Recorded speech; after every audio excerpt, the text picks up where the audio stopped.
শিক্ষক, শিক্ষিকা এবং আমার প্রিয় সহকর্মী সবাইকে শ্রদ্ধা জানিয়ে আমি একটি কবিতা আবৃত্তি করব।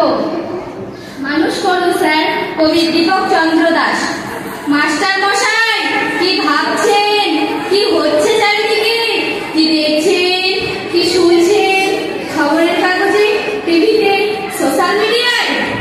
ডাক্তার মাকে ঘর থেকে বের করে দেয়, ইঞ্জিনিয়ার বাপকে পেটায়, অফিসার ঘুষ নেয়, মিনিস্টার টাকা চুরি করে।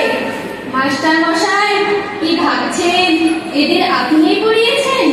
হ্যাঁ স্যার, আপনিই পড়িয়েছেন সারা জীবন ধরে, স্কুলে, কলেজে, বিশ্ববিদ্যালয়ে আপনিই পড়িয়েছেন। সব ভুল সিলেবাস, এবার সিলেবাসটা পাল্টাতে বলুন স্যার। সব সিলেবাসে এবার মনুষ্যত্ব যোগ